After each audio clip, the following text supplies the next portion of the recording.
tardes, amigos. ¿Cómo se encuentran, amigos de Jazz Intelectual? ¿Cómo estamos hoy, miércoles 12 de junio del 2024? Ya va avanzando rapidísimo el mes. Aquí en Jazz Intelectual ya estamos pues casi llegando a la mitad del mes. Muchas gracias por acompañarme. Agradecimiento especial a la contadora Jessica Estrada por la oportunidad de permitirnos participar aquí en la plataforma de Yes Intelectual. Agradecimiento también a nu- a nuestro staff, Juan Carlos Sierra, que nos permite y nos apoya aquí en, en la parte de la transmisión. Muchas gracias. Como ustedes bien saben, cada mes tenemos una sesión del programa Sembrando el Conocimiento con un servidor. El tema que estamos o que vamos a disertar el día de hoy, derechos y obligaciones fiscales de los contribuyentes del sector primario. Ya estamos con la tercera parte y posiblemente sea la última de este tema. El mundo del sector primario es muy amplio, muy interesante. Habrá que ver todo lo que, pues, que implica ser del sector primario, cuáles son mis derechos, cuáles son mis obligaciones. Ya lo hemos estado viendo, pues, en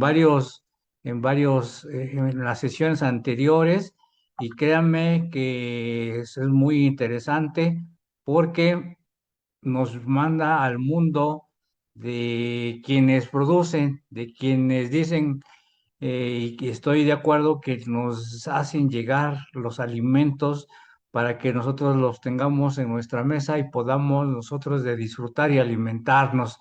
Mucha gente dice, no, pues si yo nada más voy al súper y ahí lo compro, sí, pero para que lleguen al súper, pues lo primero que tuvieron que haber pasado es que alguien los tuvo que haber cosechado. Entonces, mucho, como dicen, mucho ojo, ¿no? Porque está, está esa particularidad de que alguien lo tuvo que hacer. Yo no lo hice, pero alguien sí lo hizo, y esas es las personas que a nosotros nos están ayudando, pues con la parte de nuestra alimentación, con la parte de lo que estamos este, comprando y que llega pues a nuestro hogar. Entonces, como ven ustedes, pues es súper importante. Entonces, por ahí ya están compartiendo la liga, ya lo pueden ver. Por favor, acompáñenos y veamos este interesante tema de derechos y obligaciones fiscales de los contribuyentes. Como ven ustedes, pues aquí empezamos el día de hoy con la tercera parte. Hoy 12 de junio, estamos aquí con ustedes. Muy bien, pues como ustedes pueden saber, si nosotros queremos aprender o informarnos, pues, de el régimen del sector primario, lo primero que tenemos que ir y decir, bueno, ¿y quién me norma? ¿Quién dice cómo lo tengo que hacer? ¿Quién dice cómo lo tengo que controlar? ¿Qué voy a hacer con esa contabilidad del sector primario? ¿Lo hago igual que todos los demás? ¿O qué pasa? ¿Tengo las mismas obligaciones? ¿O por el simple hecho de que yo estoy en otro sector, pues soy diferente? Pues déjeme decirle que pues no soy diferente, también tengo las mismas obligaciones, los mismos derechos. Entonces, pues créame que pues hay que seguir las reglas, hay que ver qué vamos a hacer con este control. Y para ello, pues vamos a recordar un poquito qué ley me está pues regulando, normando. Para empezar, la ley del impuesto sobre la renta, donde nos habla en su artículo 74 quiénes son esos llamados agapes, quiénes son esos contribuyentes del sector primario y cómo los vamos a controlar. Entonces nos dice el artículo 74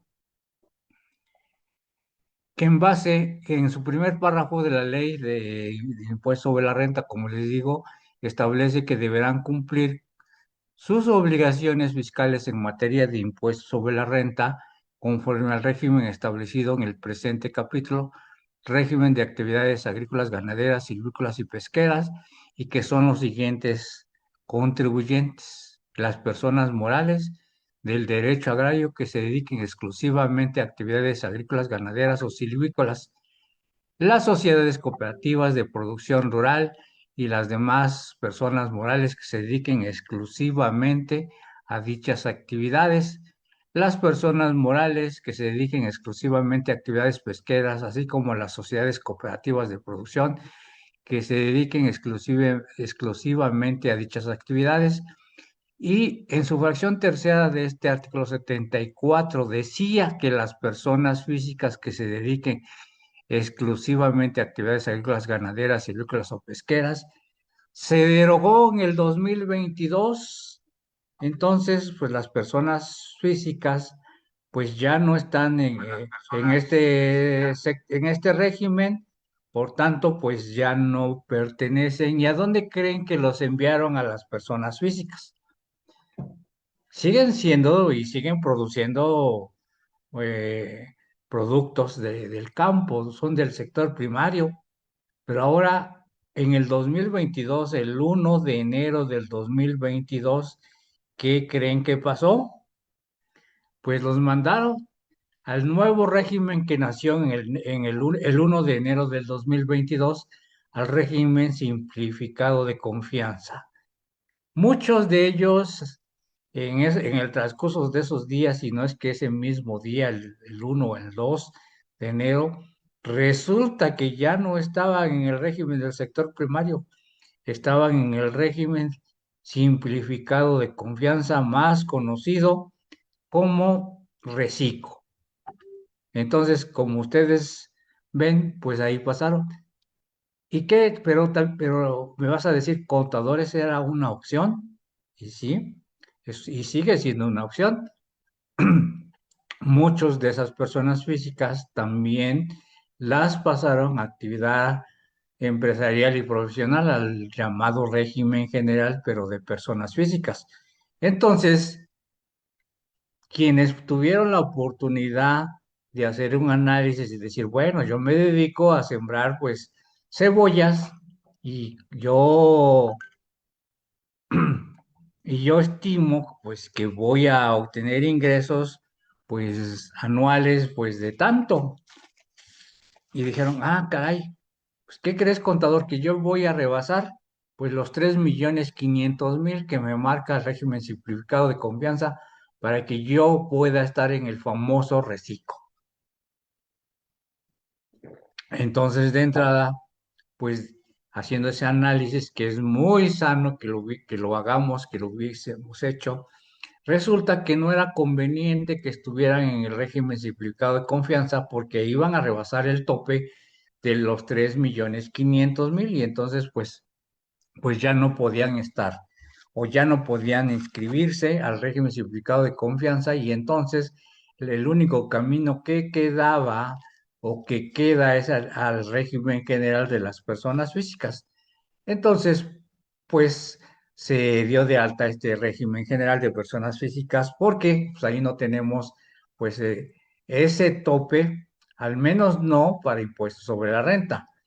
Para otras cosas, pues sí, hay ciertos beneficios y hay ciertos topes. Por ejemplo, les digo, para el envío de la contabilidad electrónica, para el envío de la famosa DIOT, también hay pues, pues esas facilidades y entonces, pues como ustedes bien saben, pues resulta que tal vez sí convenía que estuvieran en ese nuevo régimen. Entonces, pues vamos, ahora sí como dice Jack el Destripador, vamos por partes y vayamos viendo qué sucedió o qué sucede, perdón, en este nuevo régimen. Entonces, hasta aquí, pues los esperamos en esta plática. La verdad es que es muy interesante. Ojalá que nos puedan acompañar. Aquí nuestro compañero Juan Carlos Sierra, pues nos va a pasar sus preguntas, sus dudas, sus comentarios, si es que las hubieran. Les pido por favor que pues nos compartan sus opiniones y que por supuesto nos acompañen. Un saludo para los que ya están en vivo viendo pues esta programación y quienes nos vayan a ver pues en en grabación, pues también un saludo.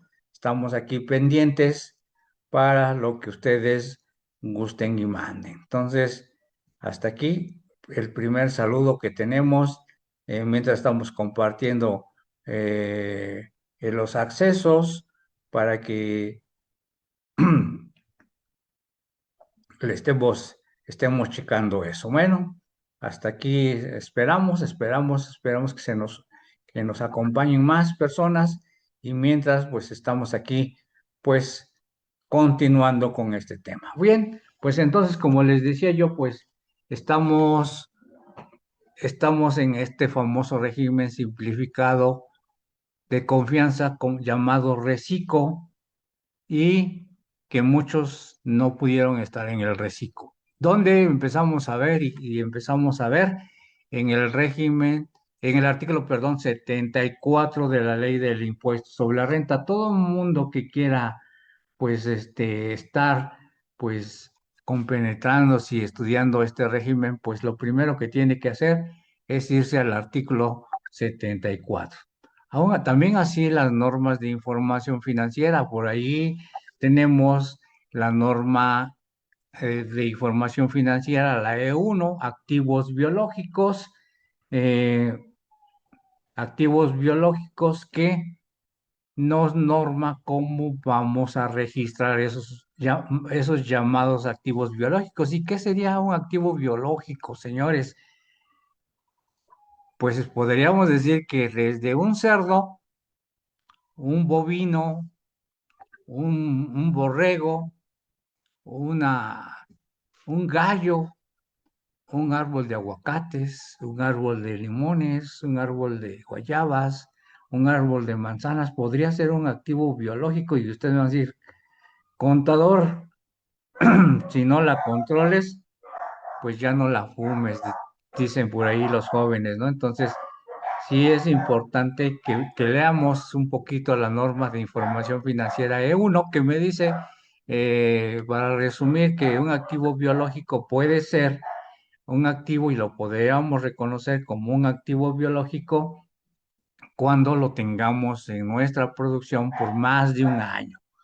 Si yo tengo un cerdo y lo quiero registrar como activo biológico, pero a los 6 meses de su nacimiento lo voy a vender, no lo voy a poder registrar como un activo biológico. Pero ¿qué va a pasar si ese cerdo lo voy a tener más de un año? Va a ser un semental, un cerdo semental, entonces si lo voy a tener pues por espacio de 3 años que va a estar en producción, porque como es un semental, pues propiamente es para producción, e inclusive puedo estar vendiendo el semen de ese semental, llámese un semental cerdo, un semental borrego, un semental bovino, etcétera, etcétera, un semental, una cabra, un chivo conocido, podría ser un activo, podría ser un semental y lo voy a registrar como un activo. Y créanme que un semental, por ejemplo, cerdo, que normalmente cuando yo lo vendo y de $1 más o menos para que no tenga tanta manteca, lo vendo en que pese, no sé, unos 100 a 110 kilos, pues, pues yo le voy a decir, que te lo vendo en 3,000 pesos, por decir un monto, ¿no? Pero si ese semental tú lo quisieras comprar y dices, pues si todos tus cerdos, este, pues más o menos valen 3,000 pesos y y pesan pues 30 kilos, pues quiere decir, perdón, pesan 100 kilos, pues quiere decir que tú tendrías que venderlo pues en el kilo en pie, como dicen, que pesara pues 100 kilos, tú lo tendrías que vender en 30 pesos. ¿Qué pasaría si ese semental pesara 300 kilos? Ok, tú dices, pues pesa 300 kilos, lo estás vendiendo en 30, lo vas a vender en 9,000, pero piensen que no. Primero porque 300 kilos es demasiado y la mayor parte de eso es manteca, no es carne. Para efectos del carnicero, pues lo que va a ganar mucho es en manteca y no es el mismo costo de 1 kilo de manteca que de 1 kilo de carne de cerdo.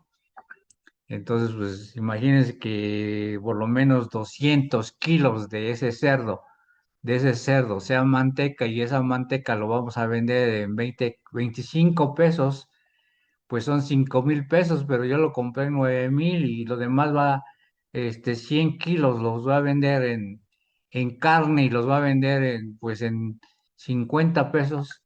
Son 5,000, van a ser 5,000 más 5,000 son 10,000 y lo compraste en 9,000, pues le ganaste 1,000 pesos. No, porque si yo los comprara en 300 pesos, 300 kilos que fueran de pura carne y los vendo en 35, pues obtendría 10,500. Y eso, por muy barato que fuera la carne, pero yo creo que está como en unos 60 pesos. Entonces son 18,000. Comparado con los 10,000 que le ganaría, pues estoy pues, perdiendo 8,000, ¿no? Entonces casi el 50%. Entonces, pues ese cerdo no lo vas a vender, pero si lo quisieras vender, no lo vas a comprar como carne, lo vas a comprar como un semental. Y entonces ese semental, ¿cuánto creen que nos costaría? Pues así, bajita la mano, te costaría unos 30,000 pesos. Hay sementales que cuestan 50,000. Si nos fuéramos a los bovinos, sementales, pues pueden costar millones. Si fuera un caballo, pueden costar millones. Si hay caballos, aunque ustedes no me lo crean, de 100 millones, de 150 millones, y que dicen, no, ¿cómo puede ser que un caballo valga tanto? Pues sí, sí los vale.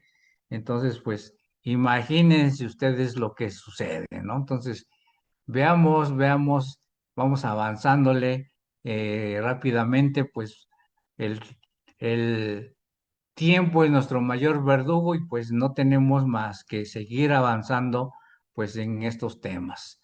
Así es, amiguitos, entonces continuemos con estos derechos y obligaciones del sector primario. Entonces ya vimos que en el artículo se 74 de Rentan nos habla de quiénes son los agastos, pero vamos a hablar un poquito de IVA y vámonos a la ley del impuesto al valor agregado y nos vamos a ir directamente al artículo 2A, que dice que se calculará aplicando la tasa del 0% a los valores que se refiere esta ley cuando se realicen los actos siguientes: la generación de qué, de animales y vegetales que no estén industrializados, salvo el hule, perros y gatos, pequeñas especies utilizadas como mascotas en el hogar.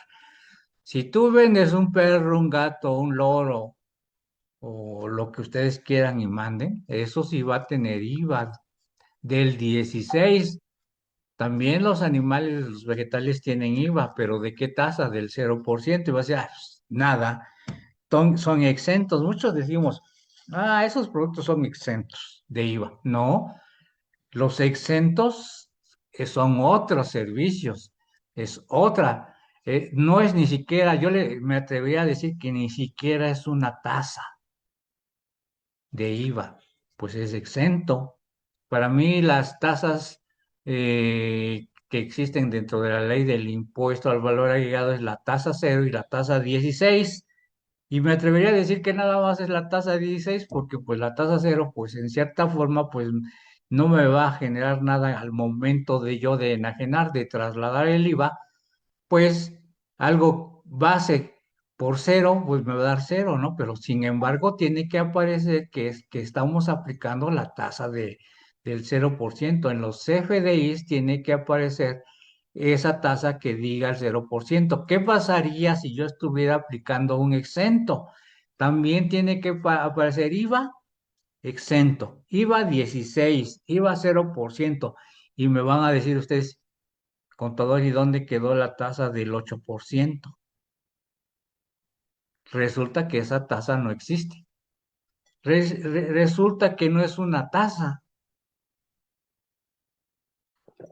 Resulta que en la ley del impuesto al valor agregado, si ustedes buscan la tasa del 8%, no la van a encontrar en ningún lugar, señores.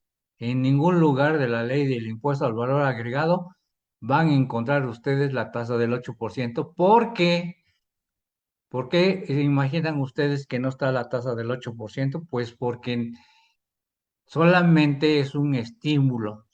Entonces, pues no tiene nada que ver con una tasa y esa tasa de ese estímulo, pues, ¿qué creen? Que nos la regaló el presidente en turno, Enrique Peña Nieto, y dijo, les voy a dar un estímulo a través de un decreto, a través de un decreto donde vamos a aplicar el 50% ¿a qué?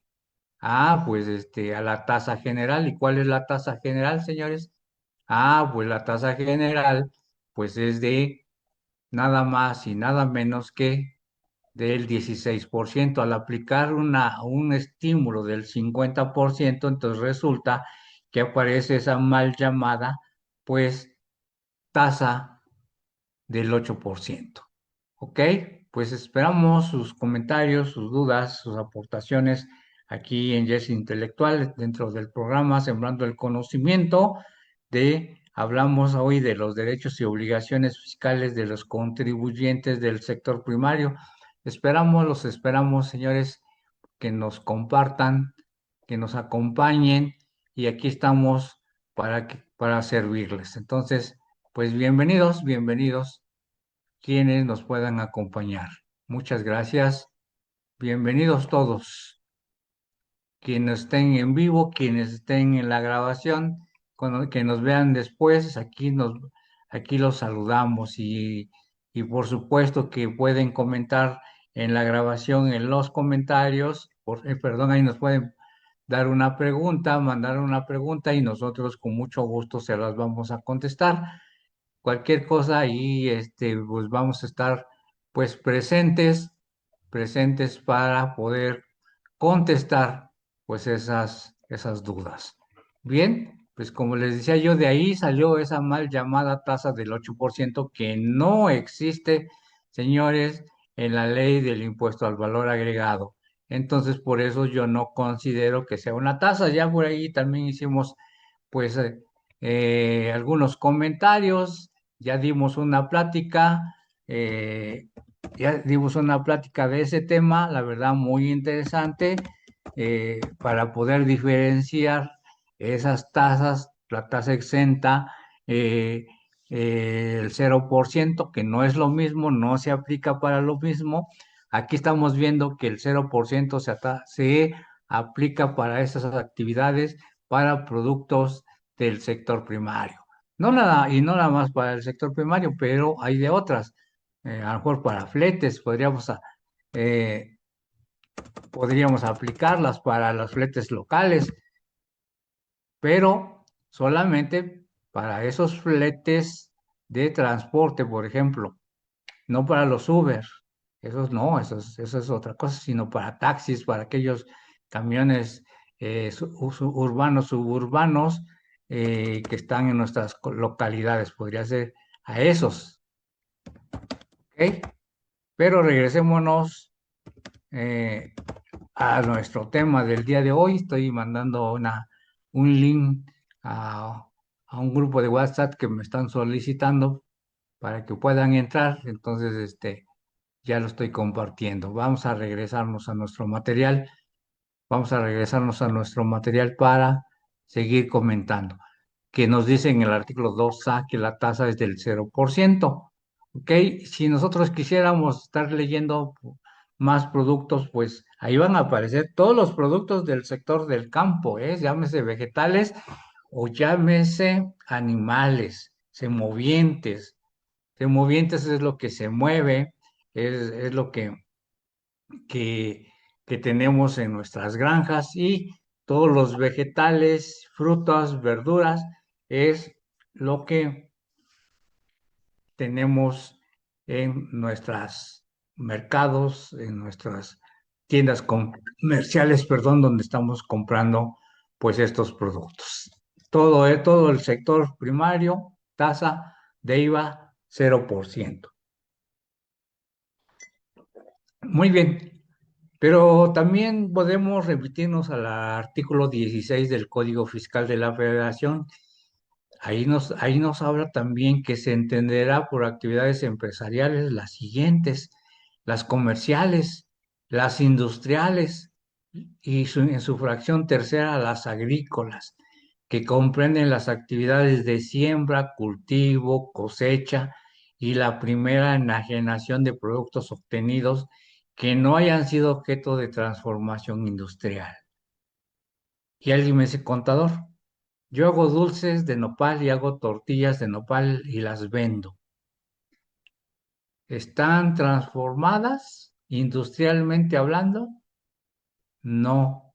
Sigue siendo una mezcla de masa con nopal deshidratado y con eso hacemos unas deliciosas tortillas de nopal. También lleva un poco de colorante, pero su principal, digamos, ingrediente es el nopal ya deshidratado. Entonces, eso es lo que lleva pues estas tortillas. Si hacemos dulces de nopal, porque a lo mejor no sé si las han probado, pero hay dulces también de nopal.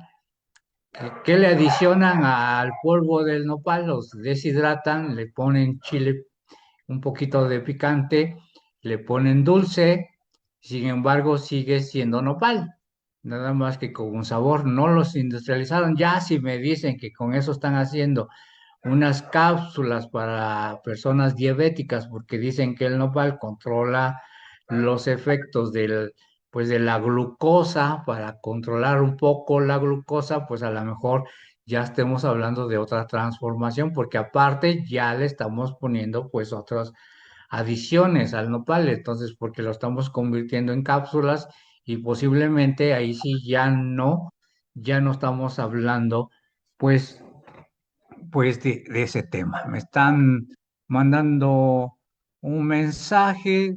eh, Saludamos a la contadora María Elena Lara, que dice que excelente tema. También nos dice que la ganadería, sí, son la tasa por venta de vacas. Tasa por venta de vacas es el 0%, contadora, porque no la estamos transformando, tan solo las estamos vendiendo. Pero si te refieres a las vacas, contadora María Elena Lara, nos estamos refiriendo vacas. Normalmente las que venden son las lecheras o que ya cumplieron con su ciclo de reproducción, ¿ok? Porque hay vacas de carne que de la Holstein, por supuesto, que sirven para carne. Y las vacas que vemos nosotros en los campos, blancos con negro, esas son de las vacas lecheras, propias para vaca lechera. Todas las vacas, por supuesto, que dan leche, pero no todas son para producción de leche. A lo mejor una vaca normal, a lo mejor una vaca de toros de Lidia, por ejemplo, una vaca va a dar pues un promedio, pues imagínense ustedes, de 25 litros al día, que va a servir pues para alimentar a su becerro y pues también va a sobrar pues para producir esa leche para consumo. No quiere decir que no sirva esa leche, pero las vacas propiamente, que son las que les digo de su piel blanco con negro, esas son las especiales para producir leche. ¿Cuántos litros de leche en promedio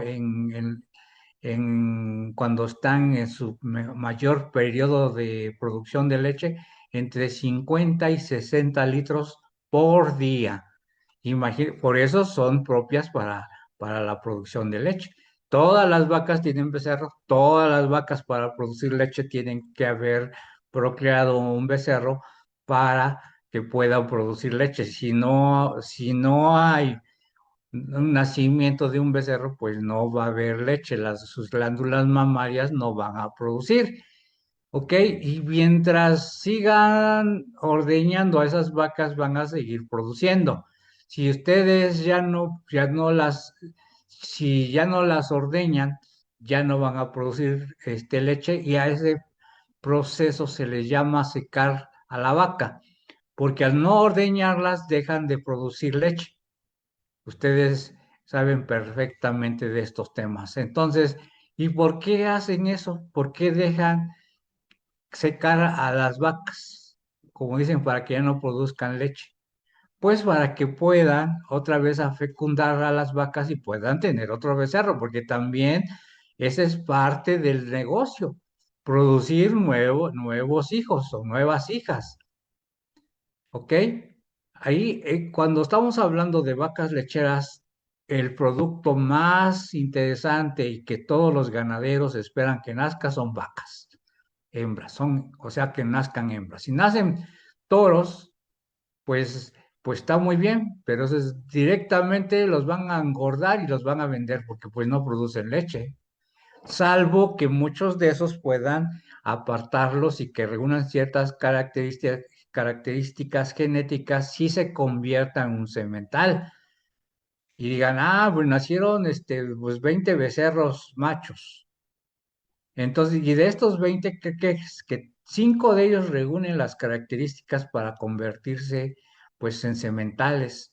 Entonces, en vez de vender pues ese becerrito para engorda a los 6 7 meses, que los vendan y los vendan en 5,000 pesos, si los venden ya como semental, pues van a valer 30,000, 50,000 pesos, que no es lo mismo. Eso sería el único fin cuando nacen pues machos. Cuando nacen hembras, pues entonces recuerden que ellos van a servir para el ciclo de reproducción y de producción, tanto de leche como para nuevos nacimientos.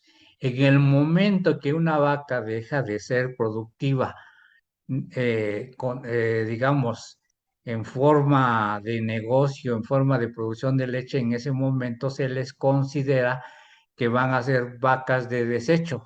Una palabra fuerte y que no me gusta mucho decirlo, pero bueno, a mí me gusta decir que ya no es propia y que ya no es negocio para producir leche, porque cuesta más mantenerlo que la producción de leche, porque a lo mejor al día, pues, si producía, imagínense, 60 litros diarios, cuando ya no están aptos para la producción, aunque tengan crías, aunque tengan sus becerros, pues van a producir 25 litros, perdón, o menos. Entonces, imagínense ustedes, no sería un negocio. Entonces, cuidado ahí, cuidado ahí fíjense, con, pues algo medio feo, ¿no? Que hablar ahí y dices, no, pues ya es de desecho, ¿no? Pues sencillamente, pues la verdad es que pues es un negocio y que tienen que estar viendo, pues, qué le conviene más, ¿no? Entonces, sigue siendo un negocio. Entonces, creo yo que por ahí tenemos que estar viendo y fiscalmente, contablemente y hablando de la parte costos, créanme que es súper importante que nosotros estemos, pero bien afinaditos, que sepamos cuándo tenemos que vender esa vaca, cuándo ya no va a ser productiva para mi hato, para ganadero. Para eso tenemos que ver pues los costos en el sector primario. Un, un taller que estamos dando ahorita en la actualidad, ya llevamos, hoy cumplimos con la sesión 19, hoy de 10 a 2 estuvimos en ese taller, llevamos 19 sesiones de 2 horas, 38 horas llevamos, y todavía nos faltan yo creo que unas 15 o 20 horas más, y precisamente vamos a entrar en la, en, vamos a entrar en los costos de producción del sector primario. Espero haberte podido contestar, contadora María Elena Lara. Es un gusto que estés aquí con nosotros y continuamos. Y si no te explicamos correctamente, volvemos a hacerlo. No te preocupes, para eso estamos el día de hoy aquí. ¿De acuerdo? Pues vamos a continuar con nuestro material, con el material que tenemos. El artículo 16 dice en su fracción 14, no, fracción 4, dice que las ganaderas, que son las consistentes en la cría y engorda de ganado o aves de corral, y animales, así como la primera enajenación de sus productos que no hayan sido objeto de transformación industrial. Todo eso, el artículo 16 del Código Fiscal de la Federación, pues nos lo está contemplando. En su fracción sexta dice que las silvícolas, que son las del cultivo de los bosques o montes, así como la cría, conservación, restauración, fomento y aprovechamiento de la vegetación de los mismos y la primera enajenación de sus productos que no hayan sido objeto de transformación industrial. ¿Qué pasaría, contadores, amigos que nos acompañan, si yo me dedico a sembrar pinos, pero yo me dedico, ¿para qué serviría un pino? Hay de dos formas o hasta más, ¿no? Pero principalmente hay unos que son sembrados para efectos de adorno, para diciembre, por ejemplo, que ya como que ya estamos pensando en Navidad, ¿verdad? Ya se va a acabar junio. Bueno, pues en diciembre recuerden que pues empiezan a ver por ahí que llegan los pinos para adornar nuestras casas. Afortunadamente ya en estos tiempos ya hay producción silvícola que siembran los famosos pinos y en determinado tiempo, 3 años más o menos, 4 años, ya tienen la altura y pues como los van cultivando, pues ya tienen la forma bonita para poderlos cortar y que adornen tu casa. Inclusive tú puedes ir, te proporcionan un serrucho o una sierra y tú vas y escoges y cortas tu pino, el que más te guste. ¿Estás deforestando el bosque?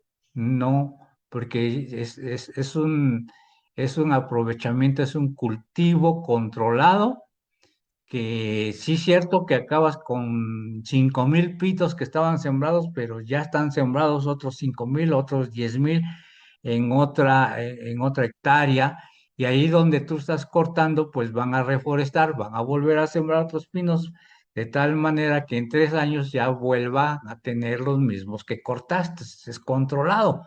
Pero ¿qué va a pasar si yo vendo madera y más que nada voy a la tasa de IVA? Cuando nosotros estamos eh, vendiendo esa madera, nuestro producto sigue siendo un árbol.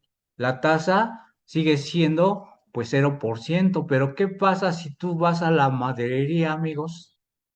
Y porque vas a hacer un mueble, una silla, un escritorio, lo que ustedes manden, un comedor, o una sala y vas y compras madera. Resulta que ahí sí te están trasladando el 16% de IVA porque ya no nada más te están vendiendo la madera, ya es una actividad empresarial, ya te están vendiendo un servicio. Lo mismo pasa que si tú vas a un restaurante y compras comida, dicen, pues comida es tasa al 0%, sí, pero te están vendiendo el servicio, te están cobrando el 16%.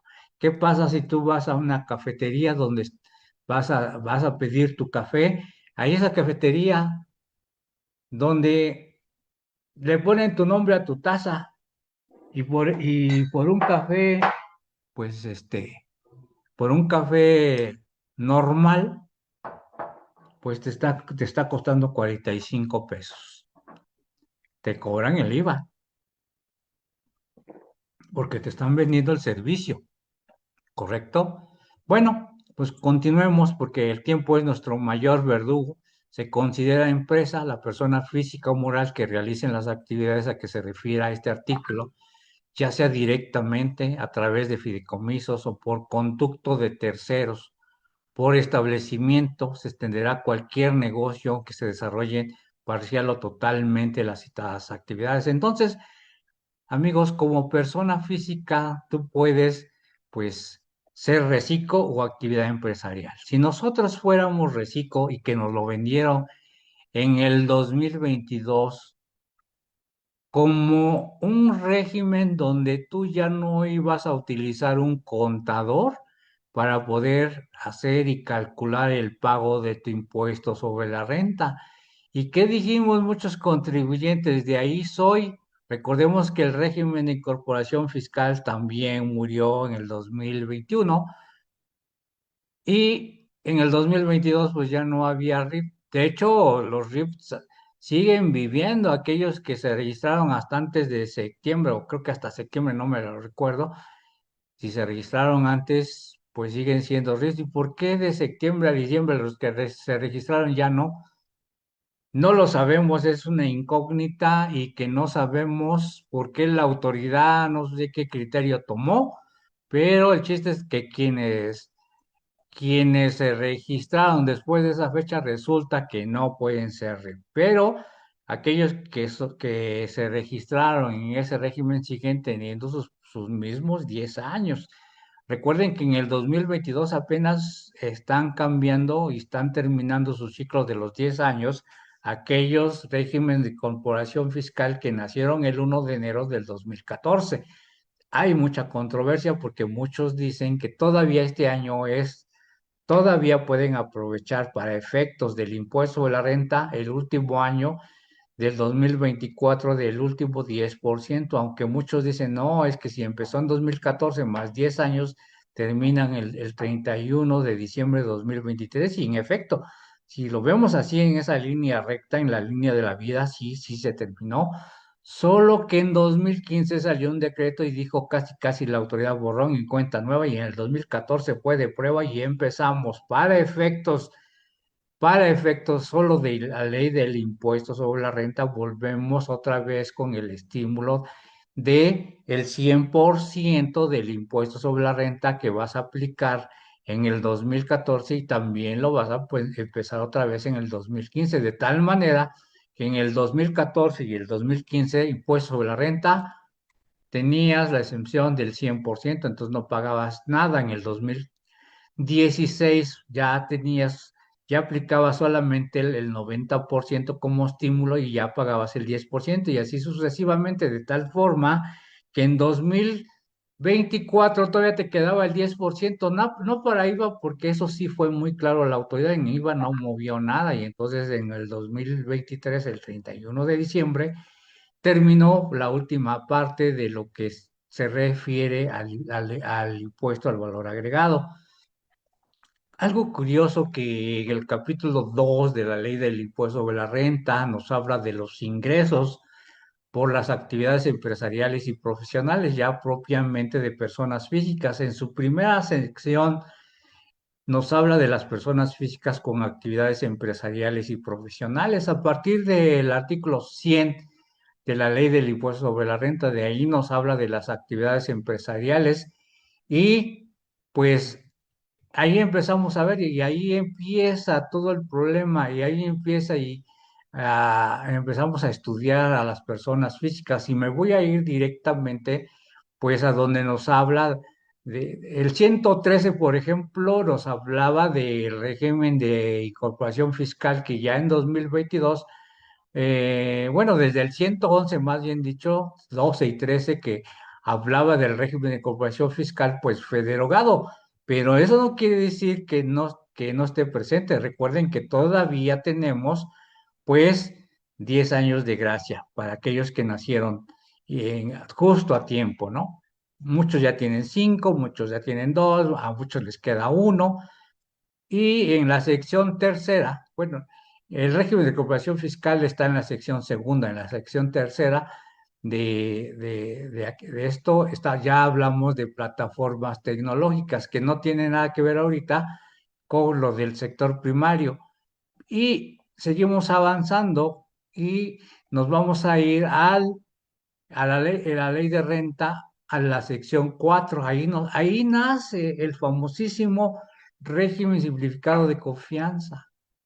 Y fíjense ustedes que el 113 empieza a decirnos la ley que los contribuyentes, personas físicas que realicen únicamente actividades empresariales, profesionales u otorguen el uso o goce temporal de bienes, podrán optar por pagar el impuesto sobre la renta en los términos establecidos de esta sección siempre que la totalidad de sus ingresos propios de la actividad o actividades señaladas que realicen o obtengan en el ejercicio inmediato anterior no hubieran excedido de la cantidad de 3.500.000 pesos. Ahí está el primer tope, señores. Si no, si tú ya analizaste que no vas a rebasar de los 3.500.000 pesos, puedes estar en el régimen simplificado de confianza. Si tú estimas que lo vas a rebasar, pues ya ni te inscribas, porque al final de cuentas, pues vas a rebasarlo. Si tú en el año 2023 rebasaste los 3 millones, en 2024 no puedes ser reciclo. Entonces es muy atractivo el reciclo, así como nos lo vendió la autoridad, porque dicen, ya no vas a necesitar comprobantes fiscales para poder pagar tu impuesto sobre la renta, ya no los vas a ocupar. ¿Qué dice, qué dice la ley? Ah, mira, toma esta tabla que te estoy poniendo, que precisamente esa tabla viene en este capítulo, perdón, en este artículo. Y que dice esa tabla que tú vas a calcular tu impuesto sobre la renta desde, por ejemplo, si desde 25.000 pesos, que tú vas a aplicarle una tasa del 1% hasta el 2.5%, que es el tope máximo si obtienes pues 3.500.000, dice la tabla, pero bueno, casi nadie va a atinarle, pero si tú obtienes 3.495.000, por ejemplo, la tasa máxima que tú vas a pagar, pues es el del 2.5. ¿Qué pasaría? ¿Cuál es el tope máximo que tú pagarías por los 3.500.000? 87.500 de impuestos sobre la renta. Entonces, pues es bien fácil. Oye, pues fíjate que en este mes yo obtuve 150.000 pesotes de ingresos. Ah, muy fácil. Vete a la tabla y vas a ver que tú estás en el cuarto renglón, que es hasta 108.000, y vas a aplicar la tasa del 2%. Nada más págame 3.000 pesos por esos 150.000 que obtuviste de ingresos. Págame 3.000 pesos de impuesto sobre la renta y eso es lo único. Y ya cumpliste conmigo, contribuyente reciclo sector primario, porque recordemos pues que nuestra tasa de IVA pues es 0%. Pero ¿qué pasa con los demás reciclos? Ya muy bonito nos lo vendió la ley, la autoridad, de que no íbamos a requerir pues documentación comprobatoria que reúna los requisitos del artículo 27 de la ley del impuesto sobre la renta y que podamos nosotros pagar nuestro impuesto sobre la renta. Jamás nos dijo que para calcular el impuesto al valor agregado sí necesitaba requisitos que reúnan y que nos diga la ley del impuesto sobre la renta en su artículo 27, 28, y que si no reúne esos requisitos, pues no vas a poder acreditar pues esos gastos. ¿Correcto? Algo súper importante para el sector primario es que ya vimos que la tasa del IVA que tú tienes de acuerdo al artículo 2A es del 0%. Si tú vendes papas y tu CFDI resulta que es de 200.000 pesos, ¿cuánto vas a trasladar? Tasa de IVA 0%. Importe, cero de IVA. 200.000 por la venta de la papa más el IVA trasladado cero, total 200.000. Pero si pagaste porque hiciste compras y si te cobraron el 16%, o tal vez te la pongo diferente, estás en la frontera y te trasladaron el 8% de IVA. Entonces, pues tienes IVA. IVA trasladado, cero. IVA acreditable, digamos, 10.000 pesos en el mes de mayo 2024. ¿Qué vas a hacer? ¿Vas a pagar IVA? No, porque no tienes trasladado. Al contrario, tienes un IVA acreditable. ¿Y qué va a pasar con ese IVA acreditable, amigos? Se va a convertir en un bonito saldo a favor. Pero como todo en la vida, no todo es bonito. porque tienes solo un camino, pedir la devolución, porque jamás, jamás vas a trasladar IVA cuando eres del sector primario. Entonces siempre vas a tener saldo a favor. Entonces tienes un saldo a favor en el mes de mayo de 10,000 pesos al momento de presentar tu declaración de IVA del mes de mayo. Resulta que tienes un saldo a favor de 10,000 pesos. ¿Qué vas a decir? Quiero mi devolución. ¿Qué va a pasar? ¿La autoridad te lo va a regresar en automático? No, tienes que hacer el proceso de devolución, de solicitud de devolución de IVA. Y es, pues, como ustedes lo saben, una monserga pedir esa devolución, porque te piden hasta la cartilla de vacunación de tu gato. Entonces, para que te regresen el IVA, señores, es un gran problema. Y pregunta, señores, ¿qué va a pasar? ¿Qué va a pasar si tú eres el contador de ese contribuyente y resulta que tú vas a hacer la solicitud de ese IVA?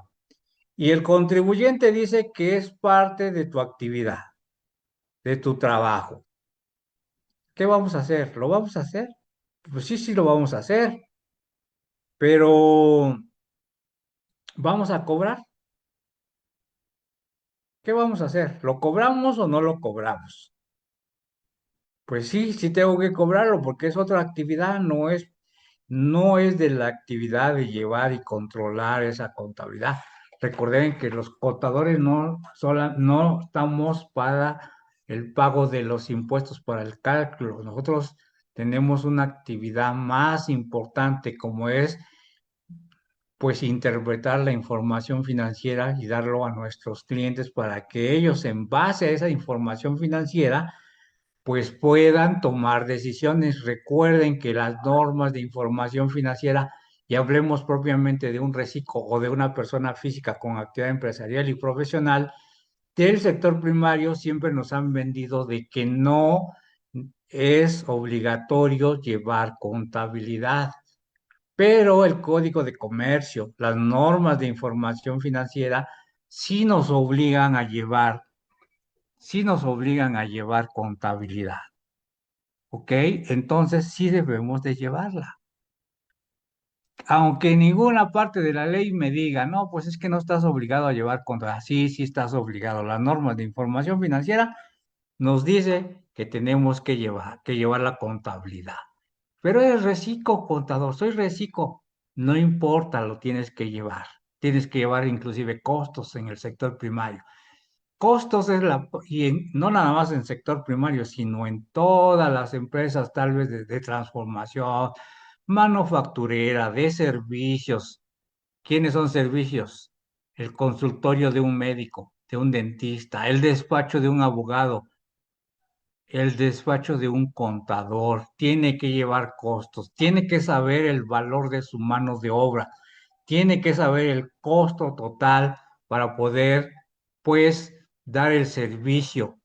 Debe de conocer cuánto cuesta su mano de obra para poder decir, bueno, esta actividad la voy a hacer en 2 días. ¿Cuántas horas? Pues 16 horas. ¿Sabes cuánto cuesta tu mano de obra? Es que, por ejemplo, para presentar un pago provisional afuera del SAT me están cobrando 50 pesos, porque se tardan 5 minutos, ¿ok? Pero porque nada más la presentan y con los datos que tú le estás dando, ¿analizan? No, llevan contabilidad, no. Entonces tú tienes que analizar todo eso y resulta que si no sabes tu mano de obra y dices, pues mi mano de obra cuesta 800 pesos.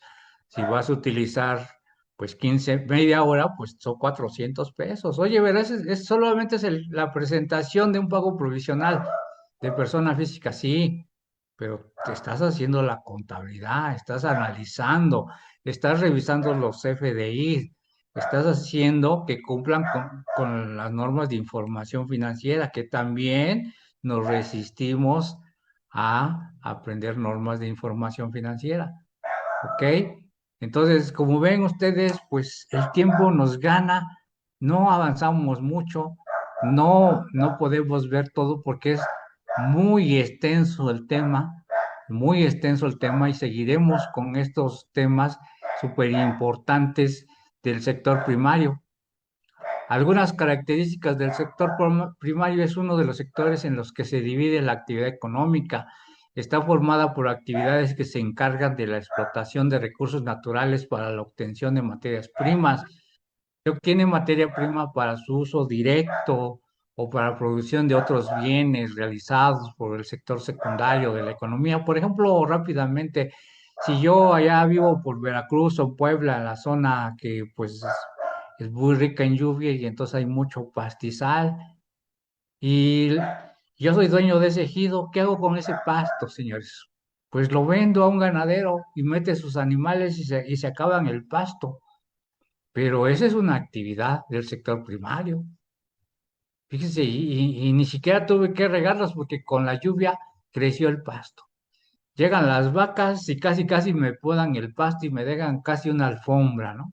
Por eso se ve tan bonitos los campos cuando viene uno en la carretera y hay vacas, caballos, y ahí están. Pero pues el dueño de ese potrero pues vendió el pastizal, ¿ok? El sector primario es un sector de la economía de países desarrollados, subdesarrollados, que no implica tanta tecnología, tanta innovación, ni siquiera desarrollo industrial.